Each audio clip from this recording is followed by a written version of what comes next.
Okay, today, friends, fellow sleuthers, we are talking to Jeff Beesley, famous Hallmark Christmas director, who does have a mystery to his credit, but mostly he's in that rom-com space. But we are Hallmark Mysteries and more, so we are doing some and more today.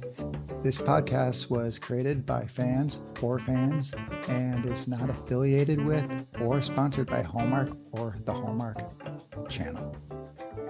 Hello, Jeff. How are you doing? Hey Eric, how are you? I am well. So we do talk quite a bit, um, sort of behind the scenes, and so we've been saying for a while, hey, we should just do this on the podcast, let everyone get to know you.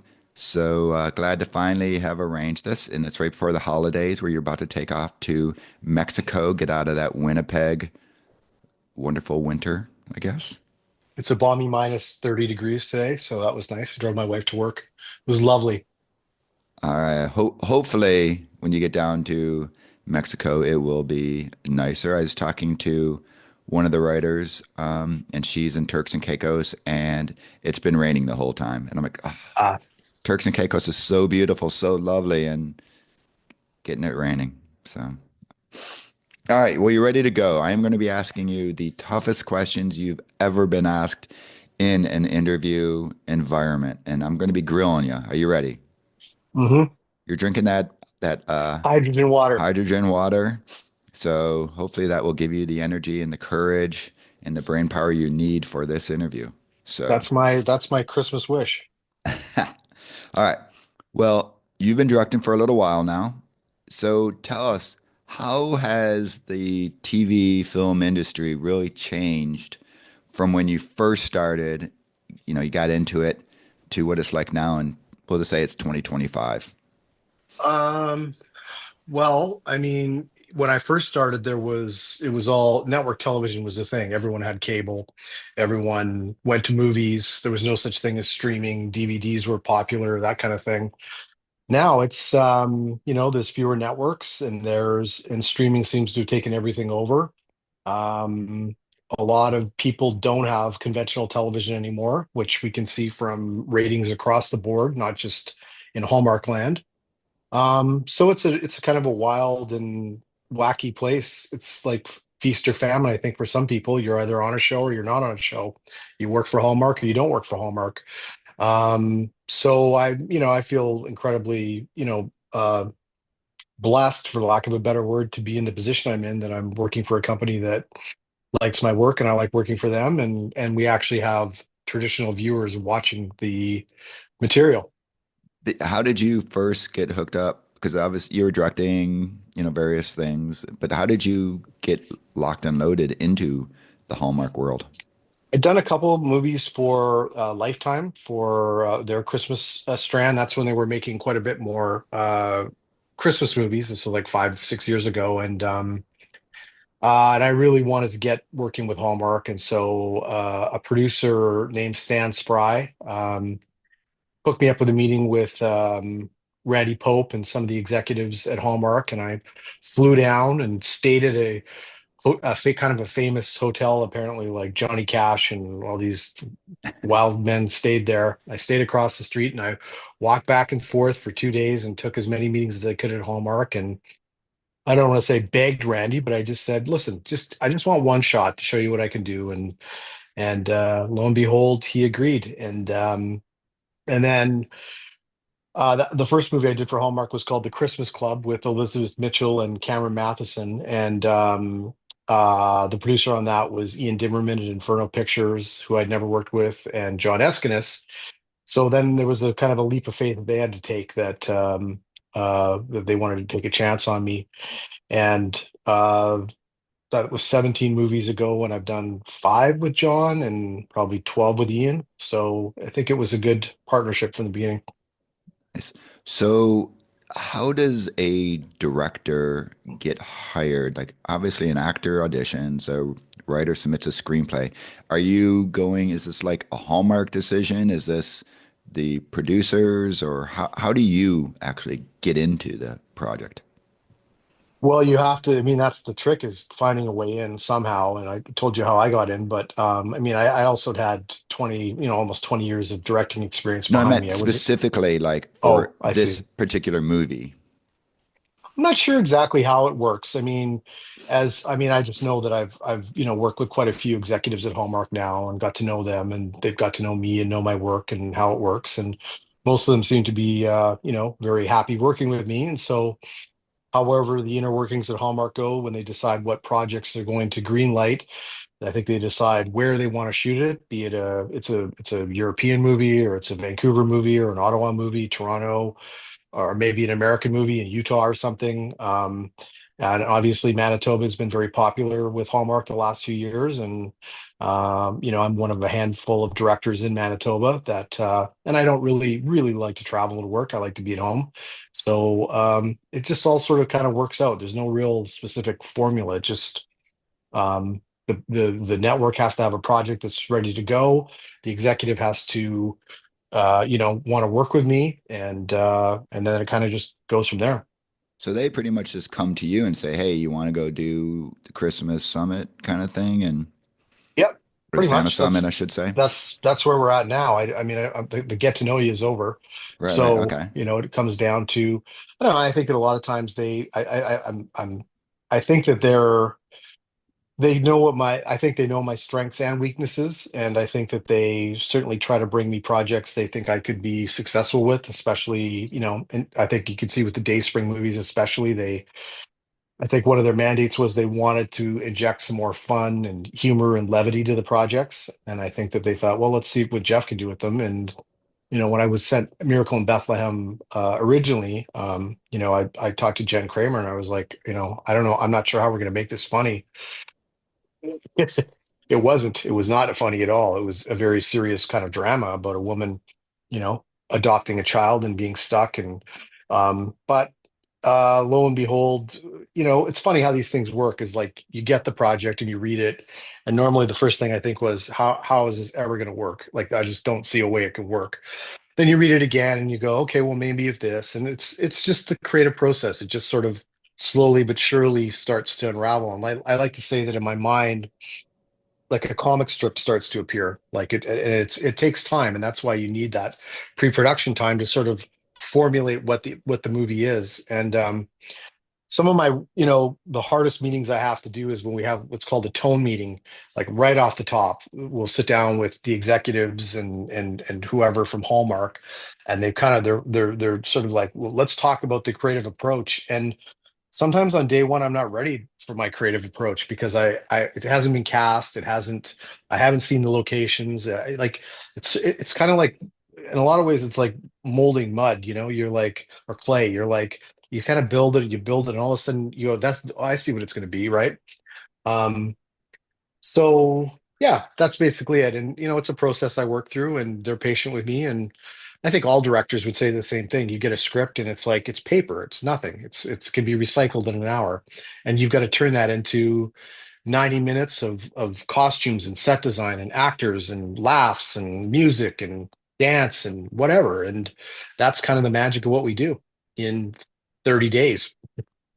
I just chuckled because my next question was you get a script and it can be lovely, but it's still a piece of paper. So you just answered my next question in for there. So go back to Bethlehem a little bit. It had to help though when you're like, oh, what am I going to do with this? How am I going to do the levity when all of a sudden Benjamin Ayres gets attached to that? Because that had to be like well, there we go. There's my answer, right? That was the real miracle was Ben coming on the project. And again, that project was tough because we were supposed to start prep on A Carol for Two on the Monday, and on the Friday they decided they wanted to wait until there was legitimate Broadway actors available because of the actor strike that was going on. So they said, but we have this one instead. Let's do this. So I got like, meanwhile, I'd been working on the Carol for Two script for months.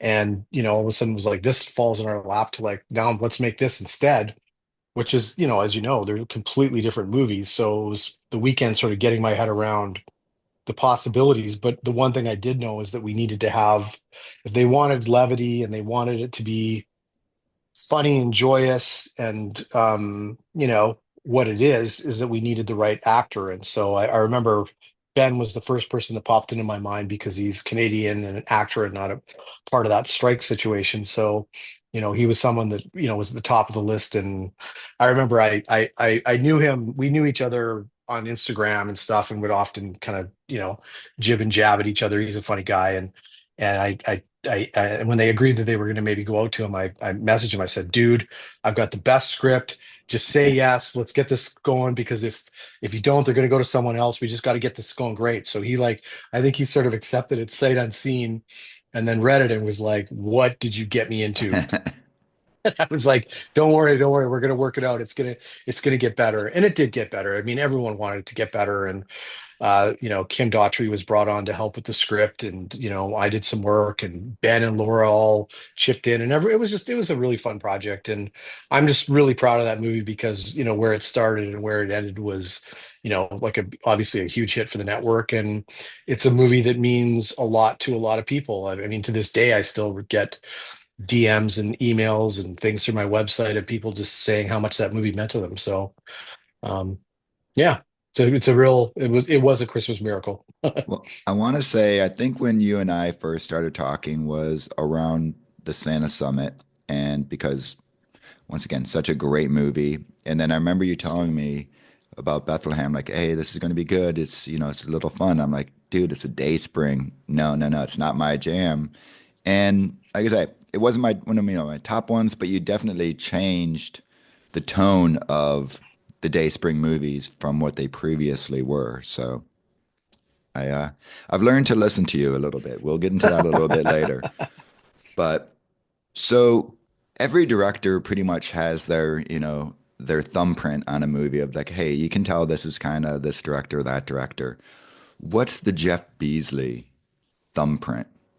I hope it's humor. I hope that and my mom and dad often will watch a lot of Hallmark and they will say, we can always tell yours by some of the jokes and some of the comedy.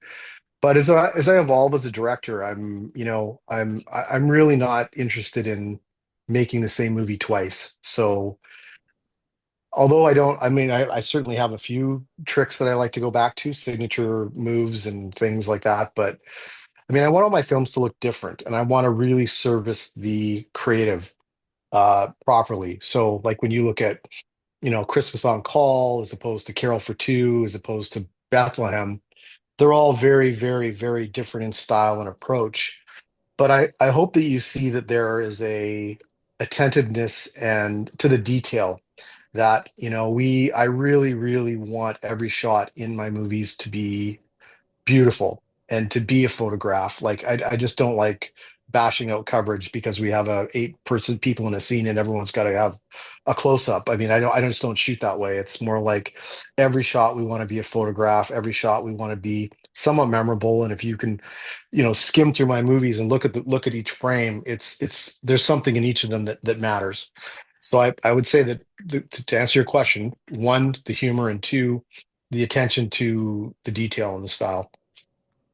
What's the most challenging part of directing Hallmark movies compared to, other ones that you may have done? You know, now it's the pressure for me is to, I mean, I've always had this theory and I'm bored of saying it, but it's like I always want that people say, what's your favorite or what's your best movie? And I always say my next one.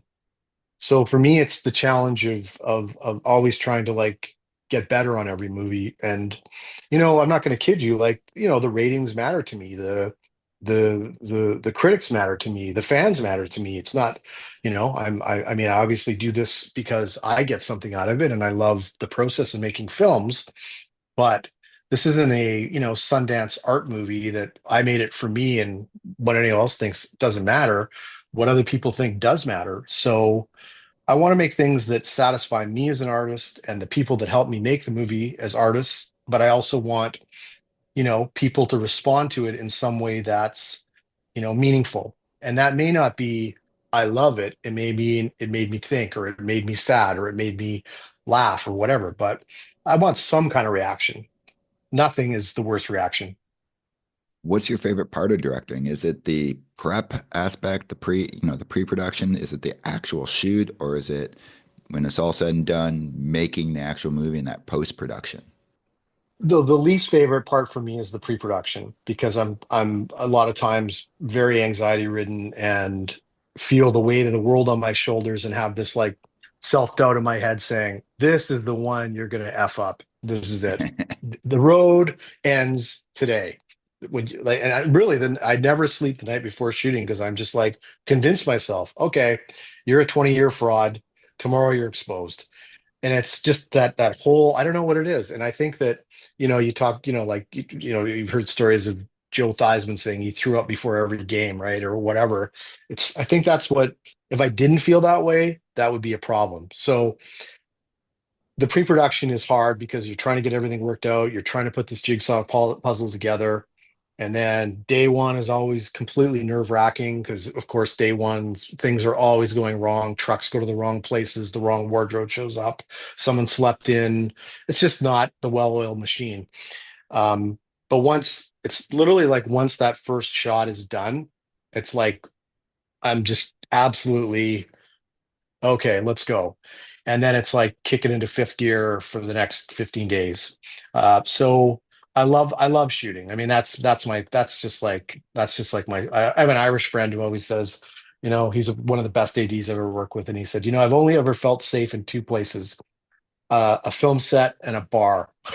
I, I could say that one of those is right. I've always just felt very safe and secure on a film set. And it's because of the people, right? It's because, what like look at Yonder Star. I got to go work every day with John Brotherton and Brooke Dorsey and my normal team of DPs and first ADs and all the rest that they're just awesome people. And we go there every day.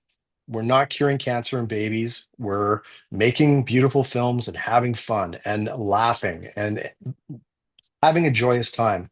So I love shooting, but the third part, the editing, is also very rewarding because then it's just me and the editor. And it's like looking at the fruits of our labor. And, there's an old saying, right? There's three movies you make, the one you write, the one you shoot, and the one you edit, right? So in a sense, the editing process is like making the third movie, right? And man, I've had movies that have come in 30 minutes over. Like you have these, like I know that they're showing, extended versions of the Chiefs movie and the Three Men movie. I mean, there's a lot of hard decisions that are made in the editing room, and as they say, like a lot of babies are killed in the editing room. It breaks your heart, but that's what happens. But that to me is the most fulfilling was when you can see the film strip in your mind turn into the actual strip and it works. And then there's the whole element of the composer and everyone else, and then the network gets more involved and everyone's chiming in to sort of take it to the finish line, and that's a great part of it. Well, you said that there's that tough decision sometimes you have to make in that edit. Is there one particular edit that, did not make a movie of yours to this day you're just cursing over because you're like such a good scene or something and it just had to get cut? No, there's a thousand. There's not one, there's a thousand. When I look at, you know, when I look at the jokes that didn't make the Santa Summit or Miracle in Bethlehem or Yonder Star or Carol for Two, I mean, you could make a movie out of the outtakes and the improvs and the fun that was had. But sometimes it just doesn't work in the story. Like it may be hilarious on set. Like for example, in Haunted Wedding, do you remember the bartender, the big burly bartender who was Right. he did take his name's Quinn Green. He's one of my favorites, and he's like John Belushi meets John Candy in Winnipeg. He will do anything for a laugh. And I think that what happens on set is that he gets kind of, when he hears the crew in the background, people laughing, it kind of fires him up. In that bit where the rugby guys are like throwing the ball at him, and one of the takes he said, "Throw it right at my face." So like because he's trying to make me laugh, and he held the beer up, and the ball hit him in the face. The beer collapsed all over him. He smashed the glasses on the ground, flipped over the bar in front of Dominic and Janelle, and ran out like, and the crowd, the crew, and the background people were dying laughing. And in that moment, it was like being at a stand-up comedian show. But you get in the editing room and you look at that and you go, "This isn't a movie. Like, there's no way this lives in the movie." But it was about the experience, and if you ever get to come to set, those are the moments that it's not going to make the movie, but it's just like it's just for the morale and the fun of it all, right? And I mean, Janelle and Dom needed 5 minutes to like collect themselves. It was so funny. When you watch a movie, you just because I know we talk enough and we talk about other movies other than yours quite a bit. Are you able just to sort of kick back and just watch them as a fan, or are you constantly like analyzing it, critiquing it, being like, "Oh, I would have done this," or do you just kick back and enjoy? No, I mean, I try. I mean, obviously, I try, but it's hard because I know so many of the people. I either know the director or the producer or the cast or the DP, or so there's always that in my mind. But I certainly try to like watch it, and I know I never think like I would do something different because I understand what directors go through. That shooting a movie in Vancouver is very different than shooting a movie in Winnipeg or in Ottawa or whatever. I mean, just your choices of locations and how expensive it is to shoot in certain places. Sometimes that handcuffs you a bit there, right? So I don't try not to critique or judge too heavily. I'm rooting for everybody. I mean, I'm just rooting for the network to be successful because, I mean, they make however 40, 50 movies a year. There's enough work for everyone to go around. I just want everyone to do well. So you are in Winnipeg, and you said you don't like to travel. So most do basically you shoot there in Winnipeg. Do you know like how the decision is made? Hey, this is going to be Winnipeg. This is going to be Toronto? This is going to be BC? Is it based on like who they get as a director, then they go there, or do they is the like I figure don't it think out because I, of I don't think I logistics don't think and have I all the think actors? yeah, I mean exactly. I mean they obviously have, Hallmark has relationships with lots of production companies, and Vancouver is obviously a place that has a lot of directors. So I don't think that it's based, I don't know, but I don't think it's normally based on a director. It's probably based on that, Front Street or Lighthouse is going to do this movie, and they'll see who's available and see who the executive wants to use, and off they go. Well, you are pretty loyal to your Winnipeg crew there. Like we see Eric Anthovel and Lauren Cochran, Paul, I don't know how to say his last name, Essenberet, whatever. Now, Sombra, yeah. are these like ones who you just are like, okay, I'm so comfortable with them. I know what they're going to do. I've got this big, like you say, puzzle you're putting together. I'll cast them because I don't have to worry about that. That's one thing off my plate. Or do you just cast them because they are such hilarious people that, you just give them the role because they are perfect for those roles or a combination of both? Um, I mean, a lot of those actors are we've kind of grown together, and I kind of look at, not that I'm comparing myself to Wes Anderson in any way, shape, or form, except for one reason is that he's incredibly loyal to his troupe. And you look at Woody Allen, or you look at Martin Scorsese. Again, not comparing myself to those directors, except for the fact that you know there's very intense relationships that happen on set. You learn and discover and laugh and find things together. You share successes together. You share failures together. And when I look at Wes Anderson's movies and I see Bill Murray in five of them, well, it's Bill Murray, but Bill Murray plays a very different part and tries to reinvent himself in every Wes Anderson movie. Um, so for a while, I thought, for a while it was more like I just thought it was kind of funny that this movement from Winnipeg was happening, and that I was so lucky to have, Eric and Dan and Lauren and these people, and I wanted them to sort of explore different characters in these movies. And yeah, maybe in my opinion they are the best of what's around, and in Canada for that matter.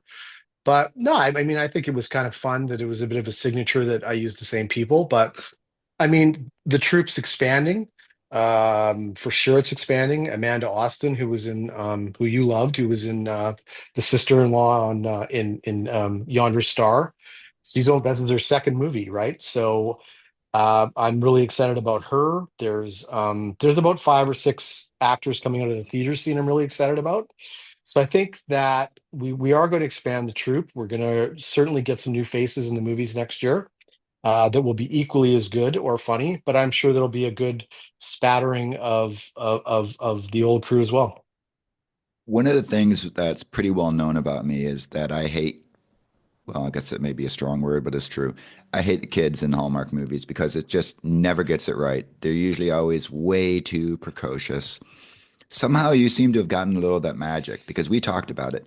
The theater kid who you had in Yonder, she was absolutely hilarious. Loved her character, and then even the main, I forget was her name, Lucy, the daughter.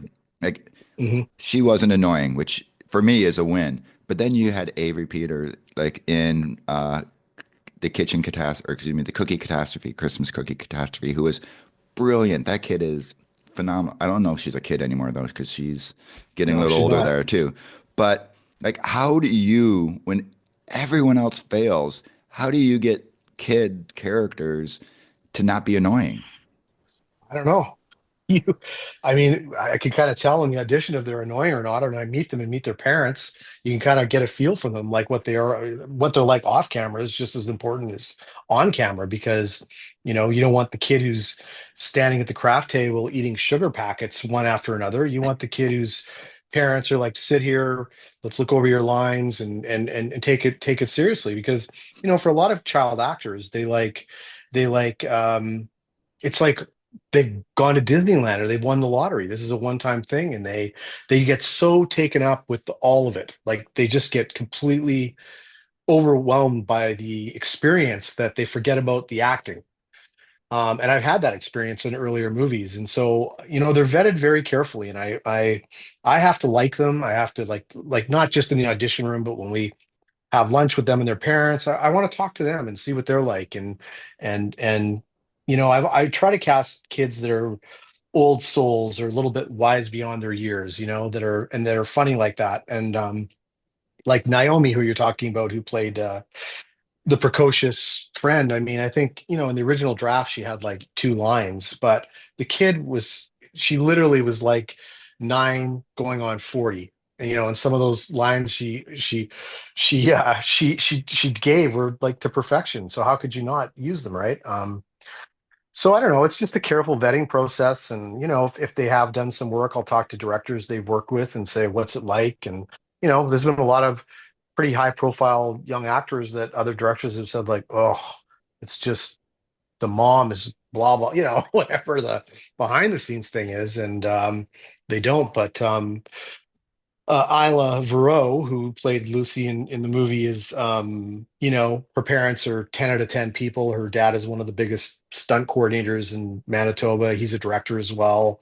They're just awesome people, like Salt Theater people, and Isla's a Salt Theater person. And I mean, she didn't only have her lines memorized, she had John's and Brooks. I mean, she threw John lines in some scenes when he was stumbling. I mean, so I don't know, you just have to be really, don't get fooled by the cuteness or don't get fooled by the audition. There needs to be a little more vetting that goes on. And Avery was like, like honestly was one in a million. One in a million. The only other actress I worked with that I think was of that level was Ava Cooper. Is that her name from Vancouver? Who was in One Calls the Heart? Uh, um, Yeah, I'm not a one calls the heart guy, so I don't know. yeah. She was a girl in that. But these girls, it's funny. You work with them, and a few years go by, and you see them again, and they go from being like little kids to teenagers, and then they're, pretty soon they'll be up to be starring in these movies or being the friend or whatever. Well, I'm going to give you a little more credit because as you were talking, you made me sort of think of something. You're giving the kid and the parents all the credit. But from a director, it seems like you treat them a little more as mature characters, even when they're younger, right? Whereas it seems most of the directors or whoever making the decision lean into their youngness, their cuteness, and it goes over the top with that bubbly kid Mm. thing, whereas yours have, like you say, that little older soul to them. So even though they're a kid, even though they're giving kid lines, they're a little more mature in the way that they do it. And so, yes, it obviously helps to have the kid who can do it, but I think the way you pull it out of them is magnificent. So I will watch your kids and not complain. I mean, that's just it. That I love when kids know as much as the adults. And you know, when I work with them on the floor, I treat them like adults. I don't treat them like kids. They get the same treatment as anyone else. And I think that they kind of rise to that. I think when you talk down to them, they'll stay there. But if you talk to them like they're, professionals, which they are, they kind of rise to it. I'm really hoping that because Avery, I don't know how old she is, but like I say, she's probably getting in that like close to being a young adult. I'm hoping Yeah. that she can transition and we can keep seeing her Oh, me because too. she, once again, she's a fantastic person. I've actually talked to her a few times and she's just a great person in addition to that, like you were saying. You couldn't find a nicer human being on the planet. I mean, she's just during catastrophe we got a new cat named Winnie, little calico, and she to this day will send me a message like, "How's Winnie doing?" Like she's just such a sweet, awesome person. So I'll send a picture of the cat to her, and she'll send her picture of her cat back, and she's just very sweet. And her mom and dad are awesome too, like great people. Talking about just great people who you've worked with, another one who seems to have come through your little tree of, actors is Amy Groening, who finally this year got her lead and nailed it. She was fantastic. How did that like make you feel? Because I know she's been one of the supporting and you've been pushing for her to get that lead. So to have one of yours like graduate or whatever you want to call it, how is that for you? Well, it couldn't, I did. I mean, listen, one of the good things, one of the only good things about COVID is it sent Amy back to Manitoba because she was living in Toronto and New York. And when COVID hit, she moved back to obviously, and no one was working, to save money, et cetera, et cetera. So that's how I met Amy is when she came back here. And, from the first time I met her and the first audition I saw her do was like, I was like, okay, wow, we're on a different level here. So I by no means take any credit for Amy Groening's success, except for I exploited an opportunity, which was we have a really good actor here. I want to get her in as much as I can, and she's a treat to work with, and beautiful human being, and funny, and I'm her number one fan. So, you can look at like I think of like Miracle in Bethlehem, right? I mean, she could have started that movie, but we had the part of the sister-in-law, and it's when you read it on the page, there wasn't a lot there, right?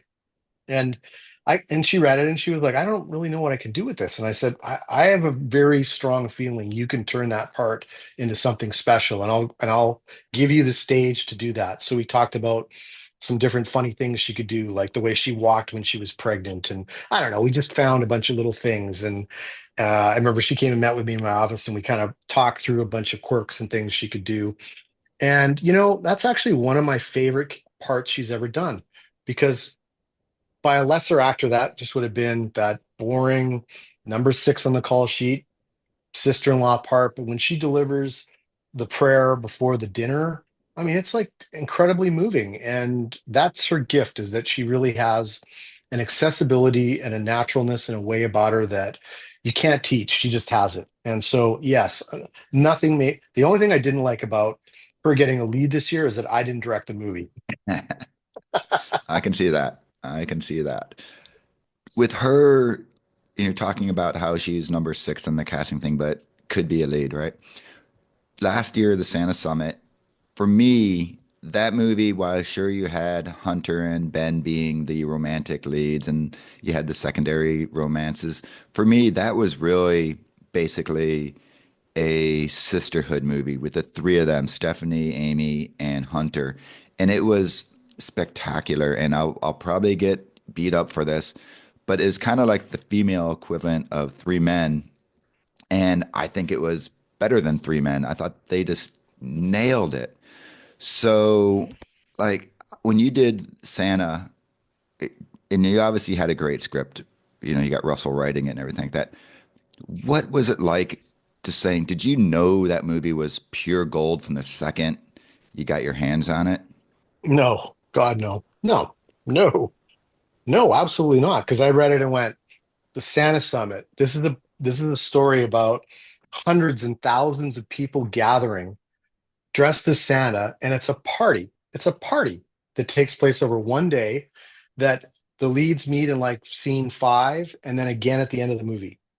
How do I sustain that? I mean, Hallmark movies are about romance, right? So yes, of course. So now I have romance blooming between Amy and Adam and Stephanie and Rodrigo, but Hunter and Ben have literally like three scenes in the movie together. So it was like a puzzle of like, is this going to work?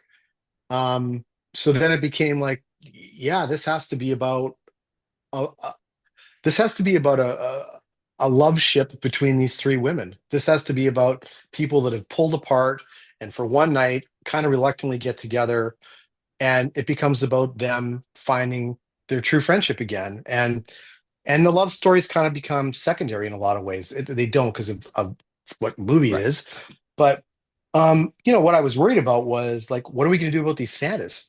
I mean, like we can't, you know, Hallmark movies traditionally don't have a lot of extras, where this is very much a spectacle movie. And so Ian Dimmerman and Lisa Cicchelli, the producers at Inferno, and Camden Simmons and Davika from Hallmark, I was like, they were like, well, how many Santas do you need? And like, they're like, we have 250. And I was like, I don't know, about 1,500. They were just like, well, that's never going to happen. And it, this was like, it was like, I mean, I think you could solve, the war in the Middle East faster than we landed on what the number was going to be for, for Santa numbers in the Santa Summit. Sorry, that was a bit ridiculous, but you know what I mean. It was No, just I get like it.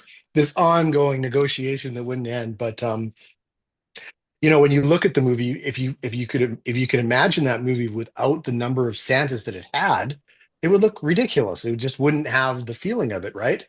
And I think that what is so, God bless Ian Dimmerman and Lisa Kelly for finding ways to like give me those numbers, because that's the visual style of the movie. The visual aspect is a huge part of it. And I think what happened was once we started, and it really became a party on set. I mean, it was the scenes in the bars became like very lively, loud, raucous. And I think that the actresses really fed off of that. And we could sort of feel the natural crescendo of their evening as it progressed and went further and further. And everyone sort of got into the spirit of the Santa Summit. And I think that's what makes the film special, because you sort of feel like you're with them on that evening.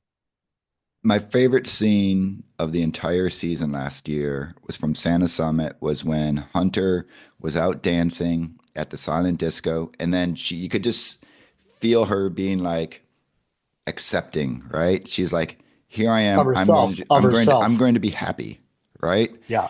And it was just magical. I watched that scene, literally that one scene, probably 15 times because it just made me feel good watching it, and just the joy that Hunter, by the way, is spectacular. She is elevated to one of the absolute elite on Hallmark, but it was beautiful, beautiful scene. Thank you. We are a mystery podcast, so we're going to jump now. And you did, as I mentioned, direct a mystery, To Catch a Spy, which was filmed over in Malta. Mhm. Tell us a little bit about what you remember about that movie, and like what were some of the challenges of shooting. You usually don't leave Winnipeg, right? So you're heading home every night with your little standard crew, and now you're over in Malta. Yeah, it was tough. I mean, it was one of the more difficult movies I ever made, because, a week before we were to go over, there was another COVID outbreak, and the island went into lockdown, and these terrible restrictions were on with masks. You couldn't even you had to wear a mask outside if you were going for a walk by yourself. We were tested daily, and these were the old school tests. Like, it wasn't a particularly pleasant experience. I certainly loved working with Colin Donnell and Patty Murin. They're two awesome people, and we certainly made the most of it. What do you say about Malta? It's Malta. It looks like Gladiator. Everything is beautiful and old and war torn and rebuilt, and war torn again and rebuilt again. And yeah, it was. I'm happy with the movie. For you, like I say, since you're pretty much a rom-com guy, these day and age, what was it like doing one of the mystery wheels? It was fun. I mean, it was again. I mean, did you see the movie? Oh yeah, I've seen it several Oh yeah, times. We reviewed it. yeah. Oh okay. Was it? Did you like it? I don't know. It we did not say it was one of the best ones, but did not hate it. Okay. Um, And now that you explained, by the way, what you're dealing with, makes a little more sense. yeah. Yeah, I like mysteries. I mean, I made a Stephen King movie with Christian Slater and Wes Bentley. I'm not adverse to I'm not opposed to the genre. I like it because again, it's one of those things you're going to get a reaction. I've directed Mary Higgins Clark movies. It's not something I don't it's not my if I had a choice between doing a comedy or a mystery, I would take the comedy every day. But if it was do a mystery or nothing, I would do the mystery. That paycheck's kind of good, isn't it? What is, and you said that it's the next one, but I am not letting you off the hook. What is your favorite project that you have ever directed? Oh, I mean, the last 2 years have been phenomenal. And, obviously the Santa Summit is up there. Project Christmas Wish is up there because it was the first time I worked with Avery and Amanda Scholl, who I absolutely love. Yonder Star was amazing. Bethlehem was amazing for the things we talked about. Carol for Two. I mean, we got to make as close to a musical as Hallmark will do with live music and bona fide Broadway stars. That was really, really fun. So I would say like the last 2 years of my career have been certainly some of the most fulfilling creatively. But to pick just one, ooh, hard, very hard. I mean, I would say that Santa Summit and Yonder Star would certainly be up there. Yonder. Interesting. Going for the most Hmm. recent. Hmm. You did answer it incorrectly, by the way. Oh, Love Strikes Twice. Love strikes twice. Hmm. That is the correct answer. All right. You Is said the most there fun. Did I like the experience I liked the most? is there a movie that you wish you had passed on? Um, Not that I'd say publicly, but yeah, for sure. But again, just to When jump back to the Love Strikes Twice thing, that was also a COVID movie. Part of COVID, huge. Oh, it was face masks and the whole thing, and sometimes that just sort of taints the experience, right? It's like if you get to go see John Mayer or whoever, and someone behind you singing all the songs in your ear. Yeah, you got to see it, but there's something that happened during the experience that really kind of messed it up. And a lot of for these projects for me, the bitter taste of COVID still kind of is there, and you kind of have a memory when I see that movie. I think about trying to watch the monitor through a face shield and my glasses fogging up, and you know, um, just worrying that you weren't putting out your best. and you were really busy during that period I too. I think you was. did like three or four. So I think I was probably one of few directors that were actually going to work during that time. I saw an opportunity and went for it.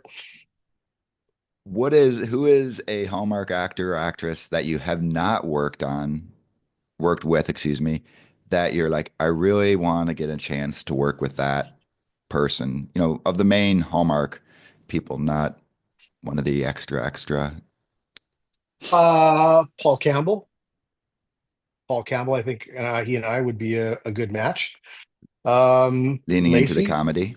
yeah, Lacey. I mean, I love Lacey and love her work, and I hear nothing but amazing things about her. I would love to do a comedy with her. Let me think. Who else is out there? All the Kimberlys are pretty wonderful. All three of them. I don't know any of them. They're great. I mean, Andrew Walker. I know him personally, but I've never worked with him as a director. So I like Andrew a lot. But I would say, yeah, Paul would be at the top of my list. I like his comedy stylings. I think we would be a good. I think when I saw the Santa Russell Santa movie this year, I was like, oh, Ben and Paul in this movie. I was I would have liked to have directed that one.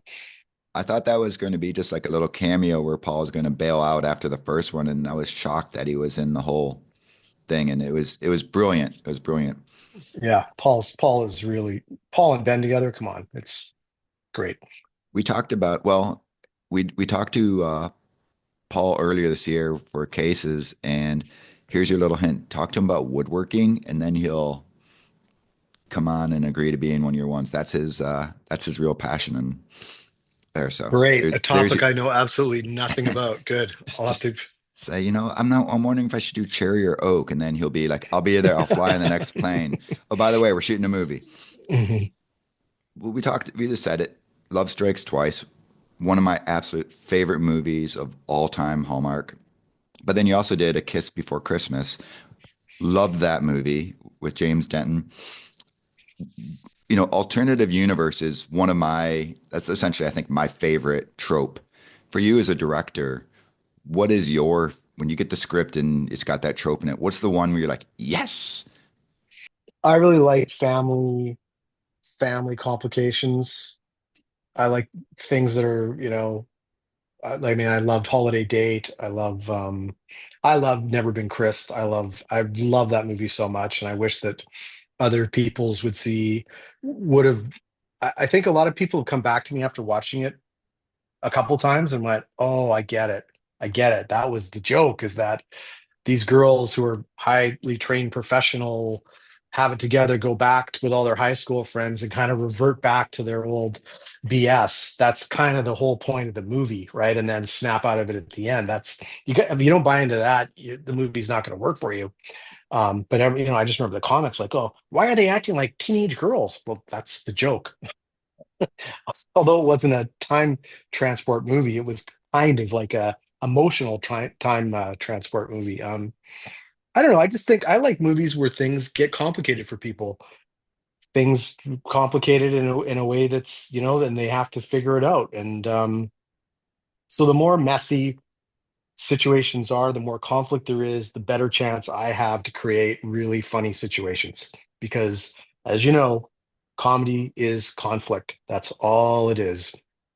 What we're talking about, because as I told you, I'm writing my little script for fun, and that's the thing I'm trying to lean into is how do you instill conflict again and again and keep it lighthearted and everything. Yeah. But well, Never Been Chris. I'm one of the ones I guess who loved the movie. My only complaint on it was at the very end, just wish that Tyler would have been blown off versus Janelle getting back with him. But I think whatever. that there was a version of that ending. I think there was that flew around a lot as to Uh, how that movie was going to Heinies end. wouldn't have been able to. It would have imploded because Yeah. people wouldn't want to see Tyler end up No, actually being the bad guy. But no, they're already mad enough of me that he isn't in every scene of the movie, right? So that's good. God bless them. They're like a pack of wolves protecting him. It's great. totally. All right, you don't have to name names, but what is the craziest like thing an actor has done on one of your sets, like a demand or temper tantrum or something like that? That this was like, this is crazy. Once again, don't have to mention any names or be too specific where people hunt you down. But Well, that's tough then. You know what? 99% of them have been really good. Obviously, a lot of them have kind of weird diets and, specific about what kind of coffee whatever, but that's actors. I had an actor once who, right before we would roll, like literally we'd rehearse, block rehearse, get over the cameras ready. They'd come in and he would say, "Oh, wait a minute, I need to be eating something."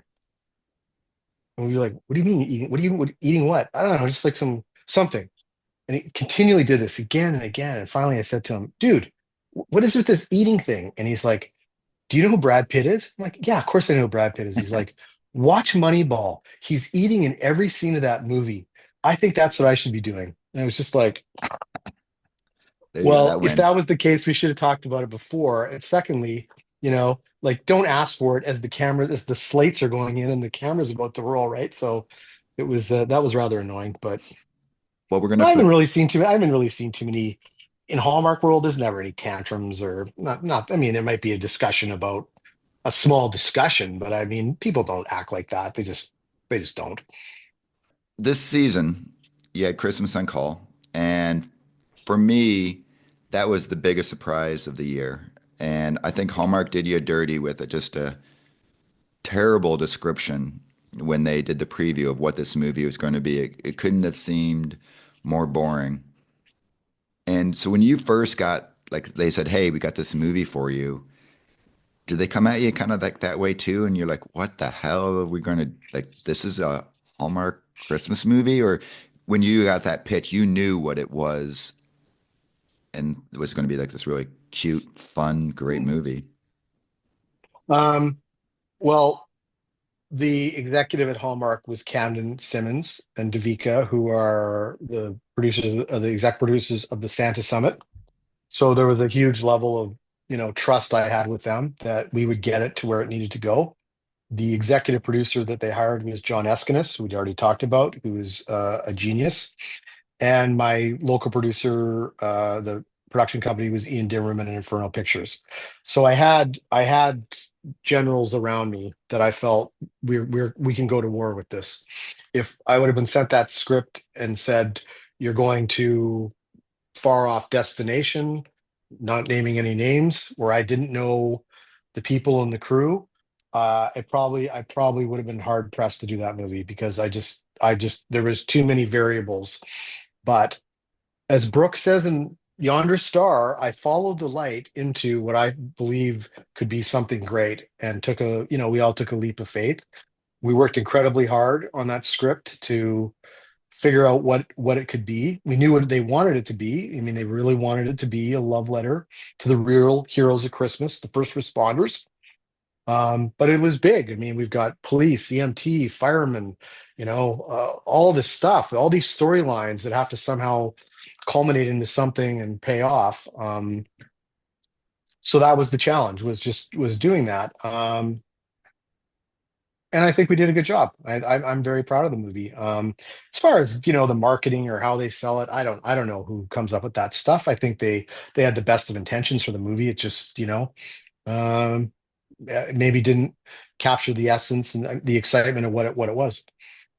Well, I remember you sent me the trailer, and it was just Sarah walking, Hmm. and I was like, "Whoa, this is so un-Hallmarky," because it wasn't selling romance, it wasn't selling cute, it wasn't selling anything. It was very, in my opinion, artistic.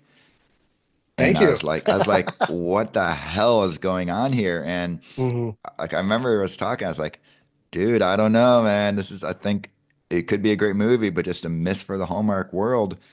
And it's pretty much you say you do look at the, people's responses.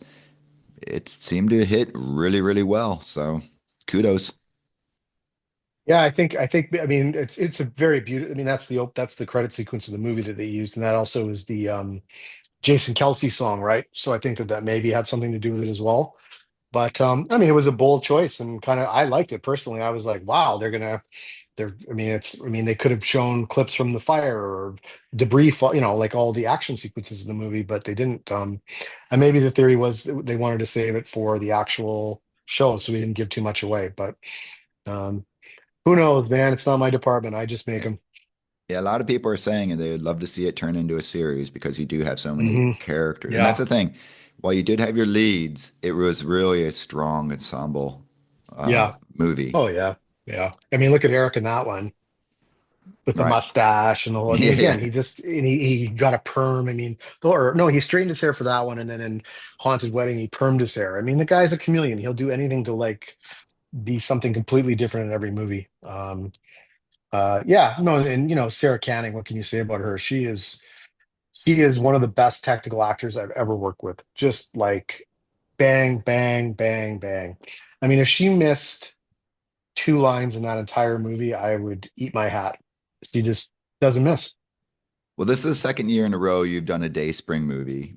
And historically, they've all been leaned pretty heavy into religion.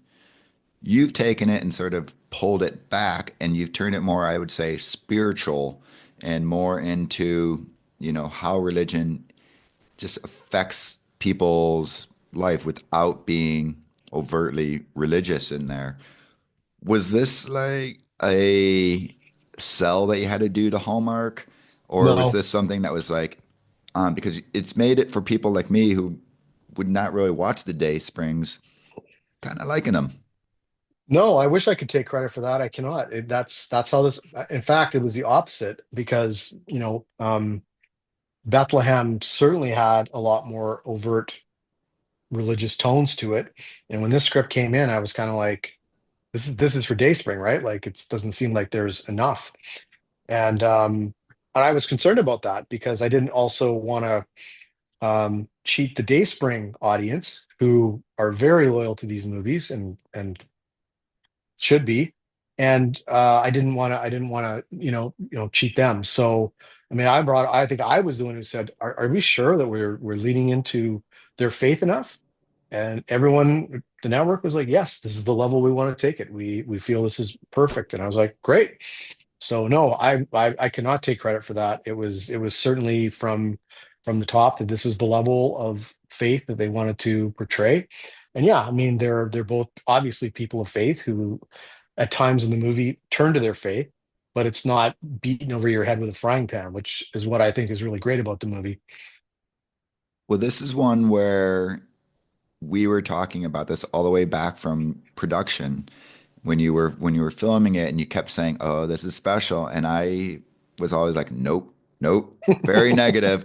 And all the way, and I remember all the way, I usually watch, I watch on Peacock the morning after, and even the night, you're like, trust me, this is good, this is good. And when we did our little preview, I did say to Andrea, I'm like, well, I will say I'm not looking forward to it, but Jeff says it's a winner, so you haven't steered me wrong. And like I say, it has had absolutely fantastic reviews. And one of the main things that's come out of there was the dance scene. It was, well, first of all, the whole movie to me was just beautifully shot. It was so, the lighting, the cinematography was just completely next level. A gorgeous movie, just visually to watch. But that dance scene with Brooke and John, and then the wardrobe, like I say, getting back into the cinematography of it was just stunning, and people are just talking about it. What was like? Tell me your little thinking behind crafting that one. Well, everyone, I mean, we found a great location, something really original we haven't shot before. The Masquerade Ball was something that was a late, I think at one point it was ice skating, which of course we were shooting at a time when there's no ice in Winnipeg. So we came up with something that was highly kind of original and also maybe something that could add to the what's going on in the town. Why are all these people in Vermont? So we thought this masquerade Christmas, Christmas masquerade ball would be fun. So everyone got behind that as a concept. And then I think everyone, all the departments heads really started licking their chops, going like, the wardrobe's going like, ooh, eyes wide shut, Hallmark style.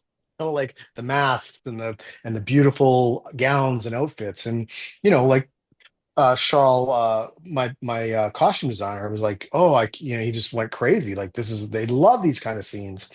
And the cinematographer and the production designer, we talked about the level of Christmas and class we wanted, and talked about the hero angles and how we were going to shoot it.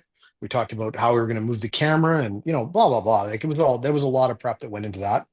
And everyone loves those kind of scenes, right? Like no one just wants to shoot scenes in coffee shops. They want to shoot the big stuff, and I want to shoot the big stuff like that. So, Brooke looked gorgeous, John was gorgeous. I mean, yeah, just and what was great is that we already had the Jennifer Hudson song. So when they were actually dancing, we were playing that song. So they were actually people were moving and responding to the lyrics of the song, which was great. Well, the kiss is normally the scene of a movie. I think once just going off with just general sentiment of Instagram comments and everything that it does seem like this was the scene of the movie. When you were reading through and you're saying you're doing that molding of the clay and all that, did you know like this scene is just it? The scene I was more excited about, I think that what really leads into that is the sequence that's a full act. So the scene where she comes down, because we have the funny joke where, She fixes the shower or the Right. bathtub. And then she comes down and she says, "Oh, that soak felt great." And he's hanging up the phone and we don't know what he's doing. And he says, you know, "Get ready, we're going out. I have to get on my tuxedo." So you're like, "What's going on?" Right. And then the next sequence when they run into the costume shop or the community center, that big wide shot that follows them around as they're like running like little kids trying to discover something. And he comes out with the dress and she says, "I thought you were going." And he says, "I didn't have the right date." That to me is the line of the movie. That's the moment of the movie where like it should be like, boom. That's what starts the explosion. And then, of course, the reveal of her coming out in the dress, all that moment. That's to me is what really. It's like you're getting your car into fourth gear, and then the dance becomes fifth gear, right? But I think that the lead up to that is to me is what really makes it work. For me, nobody does an updo like Brooke. And I was watching that whole movie saying she better wear that hair up. And then in that scene, Yeah, it came up. She, yeah. like I said, nobody does the updo like her. Gorgeous. She was she's so funny. She was like so self-conscious in that dress. She said, "Do I look fat?" I'm like, "Are you out of your mind? I could pick my teeth with you. What are you talking about?" It's like and that bit when they go back and we do the joke where they get interrupted all those times, which is obviously a wink of, a bad thing that happens in a lot of Hallmark movies, right? The almost kiss. So I wanted to push it to the level where we hadn't seen where the nosy neighbor is looking over the counter over the balcony and says, "You look like a princess." I love that ad lib so much. And then John turns to her and says, "You do." Like, I mean, come on, come on. It's what these movies are made for, those moments. I was on there saying, I don't get it. I'm very skeptical, but you said it was going to be good. You said everyone at Hallmark was loving it. Everyone who'd seen the uh, whatever previews of it were loving it. So it turned I out to just be, it's yes, there's movies that are happening after that, but we all know that was really the kickoff, the end of the season. Mhm. I don't want to put the howling, I won't put you in the spot, but the happy howling is not even in the same world. So it was The a what? great send off to the Oh, season. yeah, yeah. I mean, look at it was, and I knew we knew the date, and we were very conscious that we wanted to give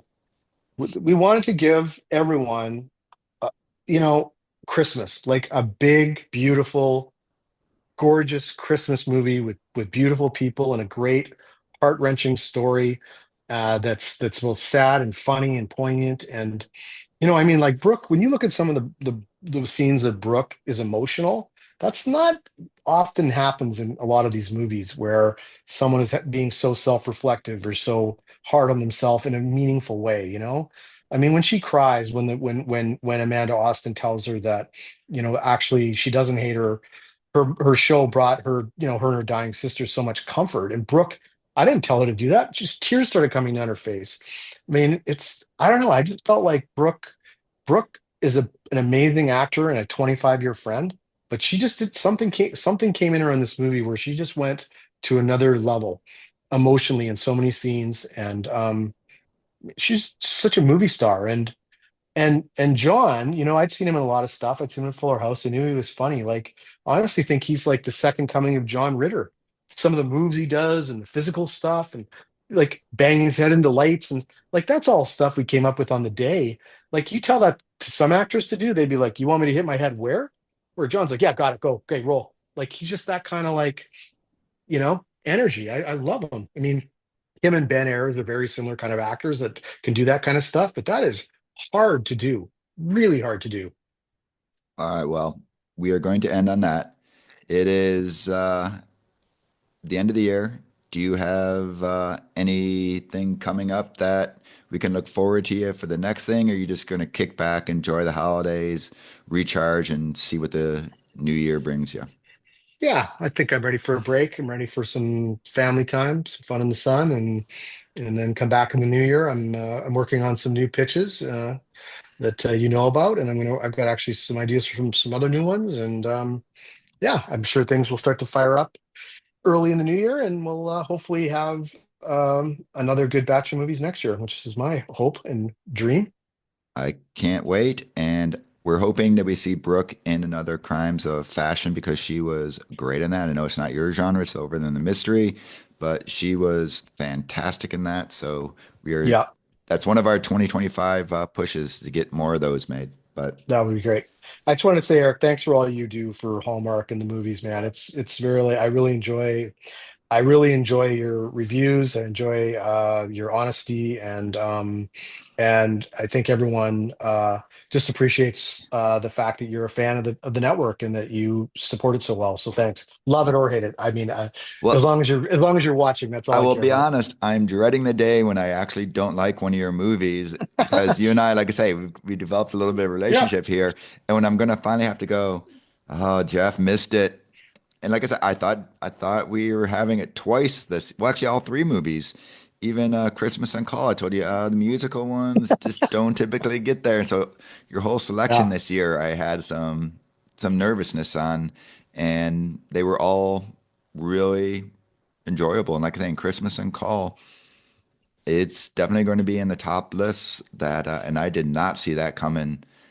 In fact, when we did our overall ranking for the preview, it may have been in my least looking forward to movies. So, there you Well, go, from that's a bottom to great surprise. top. It's kind of like last year, Round and Round came out of nowhere for me, and it was Yeah. like one of the top for sure, if not. Now you're speaking my language, man. That's one of my favorite. All you're Yeah, talking about really good, love strikes really twice. good. That is up there for me. Yeah, As well, alternate universe. There we go. Time warp. yeah. All Okay, right, well, Jeff. happy holidays, happy Hanukkah, Thank you and we'll very talk to you in much. the new year. Bye. Bye.